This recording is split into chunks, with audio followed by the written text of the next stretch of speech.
चीकू और मीकू नाम के दो पक्षी एक जंगल में रहा करते थे। एक दिन चीकू अपने खेत में काम कर रहा था। अचानक उसे एक सोने का घड़ा मिला जो सोने चांदी से भरा हुआ था। अरे वाह, सोने का घड़ा! मेरा तो नसीब खुल गया। मैं तो अब अमीर हो जाऊंगा। अगर मैं इसे लेकर मीकू को दिखाऊंगा तो वो तो खुशी से पागल ही हो जाएगी। लेकिन जैसे ही वो मीकू के बारे में सोचने लगता है वो थोड़ा डर जाता है। नहीं नहीं, मीकू को इसके बारे में बताया तो वो पूरे जंगल में ढिंढोरा पीटने लगेगी। इसके पेट में वैसे भी कोई बात नहीं पचती।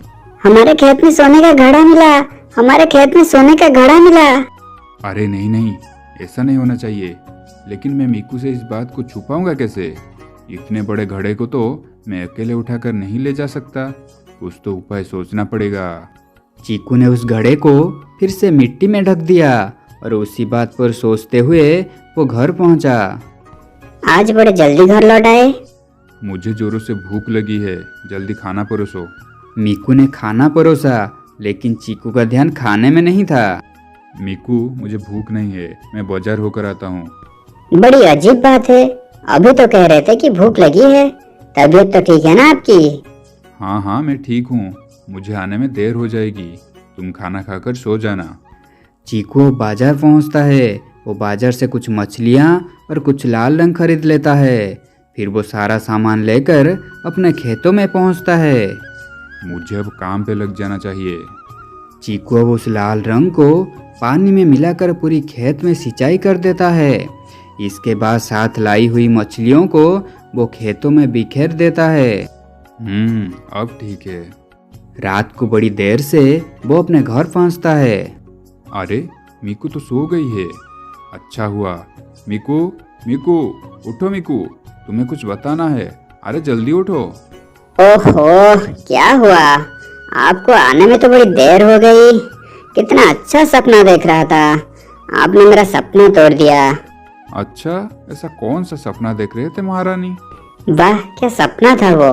मैं एक सोने का हार खरीदा है और उस हार को देखकर जंगल के सारे पक्षी बस जल रहे होते हैं। हाँ, मैं समझ गया। तुम दूसरे को जलाकर बहुत खुश होते हो। छोड़ो वो बात, आप आने में बहुत देर कर दी।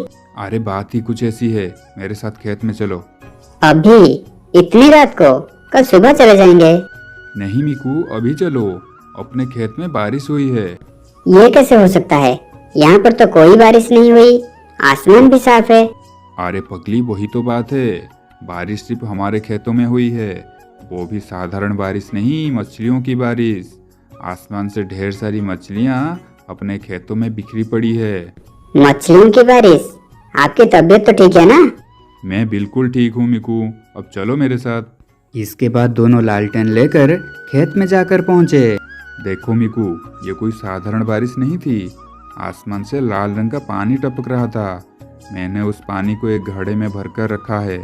जब मीकू ने खेतों में बिखरी मछलियों को देखी तो वो हैरान रह गई। खेतों में जगह जगह लाल रंग की बूंदें भी नजर आ रही थी। अरे हाँ, यहाँ पर तो ढेर सारी मछलियाँ बिखरी पड़ी है। ये सब कैसे हुआ? ये तो कोई चमत्कार ही लगता है। हम इस पानी से भरे घड़े को घर ले जाते हैं, लेकिन ये बड़ी राज की बात है। तुम्हें किसी को नहीं बताना। मैं भला किसी को क्यों बताऊंगी? हाँ, बस चुप ही रहने वाली है तू। मीकू की मदद से चीकू वो सोने चांदी से भरा घड़ा घर ले आता है। दूसरे दिन सुबह मीकू के उठने से पहले चीकू ने वो घड़ा घर के आंगन में गाड़ के छुपा दिया।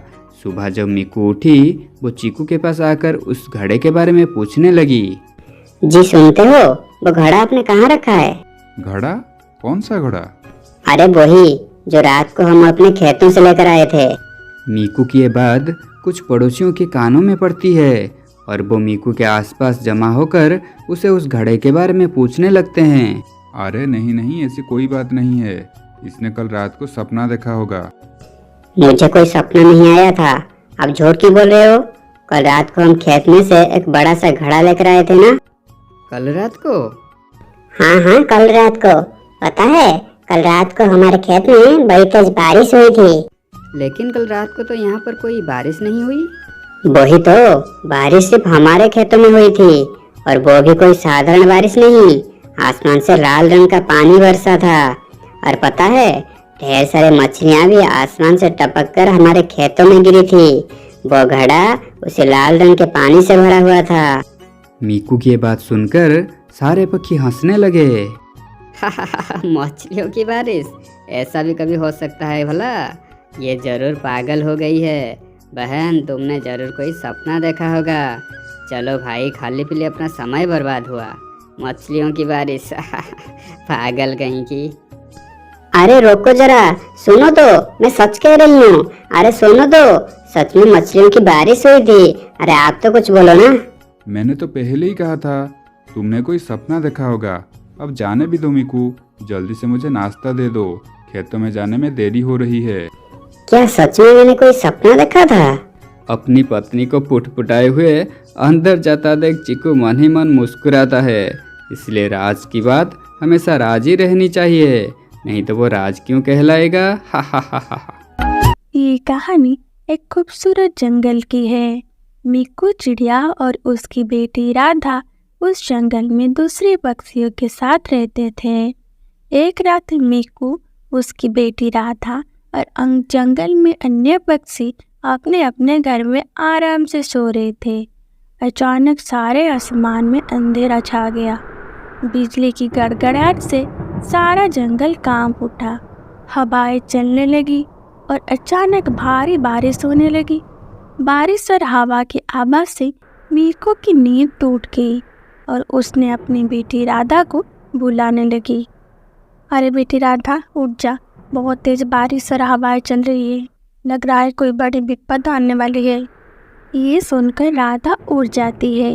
लेकिन माँ, हमारा तो नया घर है, कुछ दिन पहले ही बने थे, आप डर क्यों रही हो? बारिश में हमें कोई नुकसान नहीं होगा। अरे नहीं, मैंने ऐसा तूफान पहले कभी नहीं देखा, मुझे बहुत घबराहट हो रही है, जरूर कोई विपद आने वाली है। ऐसे वो दोनों बात कर रहे थे कि तभी उनका घर जोर जोर से हिलने लगा और थोड़ी देर बाद उनका घर पेड़ से गिर के टूट गया।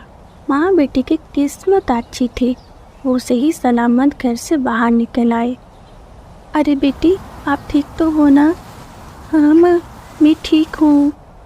उन्होंने देखा कि जंगल में हर तरफ पानी भर चुका है। माँ, मुझे बहुत डर लग रही है। अरे बेटा, आप डरो मत, मैं आपके साथ हूँ। बारिश रुकने के बाद सब ठीक हो जाएगा, हम दूसरा घर बना लेंगे। इसे बात करके वो जाकर एक पेड़ की डाली पर बैठ जाते हैं। इसी बीच मीकू की दोस्त मीनू चिड़िया वहाँ आकर पहुँच जाती है। अरे मीकू, तेरा घर भी टूट गया? अरे मीनू, क्या तेरा घर भी टूट गया? अरे मेरा घर क्या, जंगल के काफ़ी पक्षियों के घर इस बारिश से नष्ट हो गए हैं। तूफान से पक्षी को घर टूट जाने के कारण वो बहुत दुखी थे। थोड़ी देर बाद बारिश रुक जाती है और सारे पक्षी इकट्ठे होकर मीकू के पास पहुंचते हैं। वो सब मिलकर सोचते हैं कि उनके घर को कैसे मजबूत किया जाए। बाप रे बाप, कैसा तूफान था वो, मैंने अपने जीवन में ऐसी तूफान कभी नहीं देखी। हाँ मल्ली, तुम सही कर रहे हो, अब बारिश रुक चुकी है, हमें अपना घर फिर से बना लेना चाहिए। हाँ, अब चलो हम अपना घर बनाने के लिए लकड़ी ढूंढते हैं। उसके बाद सभी पक्षी घर बनाने के लिए लकड़ी लाने जंगल में गए। उनमें से एक था कालू कौवा, जो कि बहुत आलसी था। उसके काम करना बिल्कुल पसंद नहीं था और वो मीकू को बिल्कुल भी पसंद नहीं करता था। वो उसे हमेशा परेशान करता रहता था। वो सोचने लगता है, अरे मीकू जो लकड़ियाँ लाएगी उससे मैं चुरा लूँगा और अपना घर बना लूँगा। कौन लकड़ी ढूंढने में इतनी मेहनत करेगा। सारे पक्षी जंगल से लकड़ियाँ लाकर अपने अपने घर बनाने लगते हैं। मीकू लकड़ी की तलाश में जंगल के अंदर तक चली जाती है और जब वो वापस लौटती है तो शाम हो चुकी होती है। अरे आज शाम हो चुकी है, आज खाना नहीं बनाया जा सकता, ये लकड़ी यही रख देती हूँ, कल अपना घर बना लूँगी। उसके बाद रात हो जाती है, सारे पक्षी सो चुके होते हैं। सारे पक्षी सो जाने के बाद कालू कौवा मीकू की सारी लकड़ी चुरा लेता है। जब मीकू सुबह उठी तो उसकी लकड़ी वहाँ नहीं थी। वो अपनी लकड़ी चारों ओर ढूंढने लगी, लेकिन उसे कहीं नहीं मिली। माँ, लगता है हमारी लकड़ी कोई चुरा ले गया है। हाँ बेटी, मुझे भी ऐसे ही लगता है, लेकिन अब मुझे लकड़ी कहाँ मिलेगी? कल मैं जंगल में बहुत दूर जाकर लकड़ियाँ लाई थी। ऐसे बात करते मीकू और राधा वो रहने वाले आम के पेड़ के नीचे दुखी मन से बैठे हुए थे। उन्हें उदास बैठा देखकर आम का पेड़ कहता है, अरे चिड़िया, क्या हुआ? तुम इतनी उदास क्यों बैठी हो? मेरा घर बारिश से टूट गया था और घर बनाने के लिए मैं जो लकड़ी लाई थी उसे किसने चुरा लिया है। तुम ऐसे उदास मत हो। तुम बहुत समय से मेरे ऊपर घर बनाकर रह रहे हो, इसलिए मैं तुम्हें इस तरह उदास नहीं रहने दूंगा। मैं तुम्हारे लिए एक सुंदर घर बनाकर दूंगा। उस घर का बारिश और हवा कोई हानि नहीं पहुंचा सकेंगे। इसके बाद आम का पेड़ चिड़िया के लिए एक सुंदर सा आम का घर बना कर दिया। उसके बाद मीकू और राधा उस घर में खुशी खुशी रहने लगे। दूसरी ओर जंगल में सारे पक्षी अपना अपना घर बनाकर रह रहे थे। ऐसे ही कुछ दिन बीत गया। एक बार फिर जंगल में ऐसे ही भयानक बारिश और हवाएं चलने लगी। भीषण तूफान से पक्षियों के घर एक बार फिर टूट गया। अरे हम और इस जंगल में नहीं रह सकते। इस जंगल में बार बार भयानक तूफान आ रही है और हमारा घर बार बार टूट जाता है। ऐसे बातें करके वो जंगल छोड़कर जाने लगे। जाते वक्त रास्ते में उनकी मुलाकात मीकू चिड़िया से होती है। मीकू के घर को सलामत देखकर वो आश्चर्यचकित रह गए। अरे मीकू, तुमने इतना सुंदर घर कैसे बनाया? इस तूफान में हम सबका घर टूट गया, लेकिन तुम्हारे घर का कोई नुकसान नहीं हुआ। ये चमत्कार कैसे हुआ? इसके बारे में हमें भी बताओ। तब मीकू उन्हें सारी बात बताती है। इसके बाद वो सभी उस आम के पेड़ के पास जाते हैं और उन्होंने आम के पेड़ को अपना परेशानी बताते हैं। इसके बाद आम का पेड़ पक्षियों का दुख देखकर उन्हें एक एक आम का घर देता है, लेकिन आम का पेड़ कालू कौवा को घर नहीं देता है। आम का पेड़, तुमने सारे पक्षियों को घर दिया, लेकिन मुझे घर नहीं दिया। मुझे भी एक घर दे दो। अरे ये दुष्ट कालू कौवा, तूने मीकू चिड़िया के साथ जो किया है उसके बारे में मुझे सब पता है, और मैं उनकी मदद नहीं करता जो दूसरों को नुकसान पहुंचाते हैं।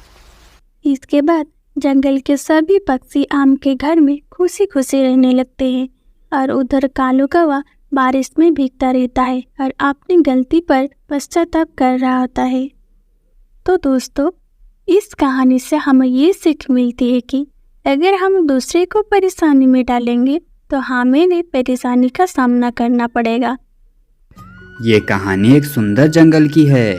उस जंगल में मीकू चिड़िया अपने पति चीकू चिड़ा और 2 बच्चों के साथ रहती थी। चीकू चिड़ा शहर में नौकरी करता था। गर्मियों का मौसम था। जंगल में बहुत जोरों से गर्मी पड़ रही थी। भीषण गर्मी से जंगल के सारे पक्षी बहुत परेशान थे। अचानक एक दिन रात को भीषण बारिश होने लगती है। मामा, ये बारिश तो बढ़ती ही जा रही है, रुकने का नाम ही नहीं ले रही। अगर ऐसी ही बारिश होती रही तो हमारा घर तो बहुत जल्दी टूट जाएगा। कुछ नहीं होगा हमारे घर को पूजा, तुम चिंता मत करो। मैंने खाना बना लिया है, चलो तुम दोनों खा लो और सो जाओ। मीकू का घर बहुत पुराना था, इसलिए उसका घर कई जगह से टपक रहा था। ऐसी हालत को देखकर चीकू मीकू से कहता है, मीकू चलो कालू भैया के घर चलते हैं, बारिश रुकने तक हम वहीं रुक जाएंगे। चीकू अपने परिवार को लेकर अपने भाई कालू कौवा के घर जाता है। भैया, ए कालू भैया, जरा दरवाजा तो खोलो, बाहर बहुत जोरों से बारिश हो रही है और हमारे घर से पानी टपक रहा है। आज की रात मेरे परिवार को आपके घर में रुकने की थोड़ी सी जगह दे दो।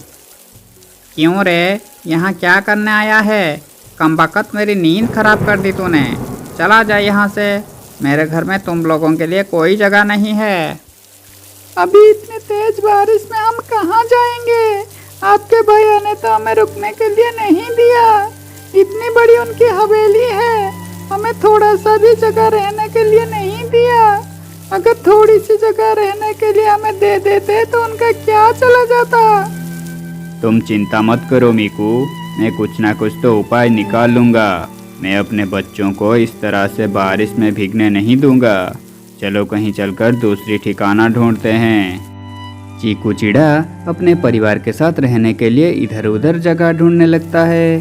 तभी उसे दूर से एक शौचालय दिखाई देता है। वो अपने परिवार के साथ रात गुजारने के लिए शौचालय में रुक जाता है। मामा, ये तो शौचालय है, इस शौचालय में हम लोग कैसे रहेंगे? कोई बात नहीं बेटा, शौचालय हुआ तो क्या हुआ, इस शौचालय में हम लोग बारिश से भीगने से तो बच जाएंगे। किसी तरह मीकू अपने बच्चों के साथ उस शौचालय में रात गुजारती है। अगली सुबह शौचालय के सामने कुछ पक्षी आकर चिल्लाने लगते हैं।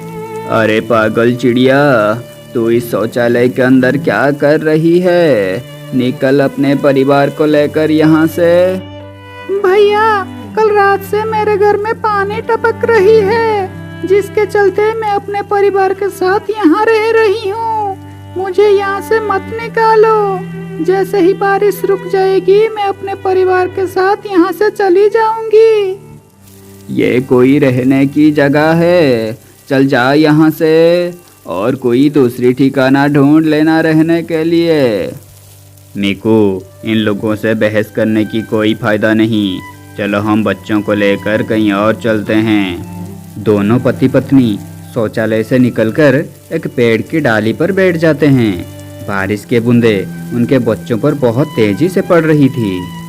हे भगवान, जल्दी से आप इस बारिश को रोक लीजिए। मेरे बच्चे इस बारिश में भीगकर बीमार पड़ जाएंगे। मेरे पास रहने की भी कोई ठिकाना नहीं है। मीकू भगवान से बारिश रोकने की बिन्नतें कर रही थी। कुछ समय के बाद बारिश भी रुक जाती है। शायद भगवान को भी मीकू और उसके बच्चों पर दया आ जाती है। चलो जी, अब हम अपने घर चलते हैं, अब बारिश रुक गई है। फिर वो सभी अपने घर वापस जाते हैं, लेकिन उनका घर तो वहाँ पर था ही नहीं। वो बारिश में टूटकर कहीं बह गया था। एक मुसीबत जाती ही नहीं कि दूसरी सामने आकर खड़ी हो जाती है। चीकू जी, कुछ करिए चीकू जी, नहीं तो हमारे बच्चे कहाँ रहेंगे। तुम इस तरह से परेशान मत हो मीकू। ये देखो, यहाँ पर बहुत सारी गिल्ली मिट्टी पड़ी हुई है। मैं इसी गिल्ली मिट्टी से घर बना देता हूँ। चीकू और मीकू मिलकर उस गिल्ली मिट्टी से अपने लिए एक मिट्टी का घर बना लेते हैं। फिर दोनों पति पत्नी अपने बच्चों के साथ उस मिट्टी के घर में खुशी खुशी रहने लगते हैं।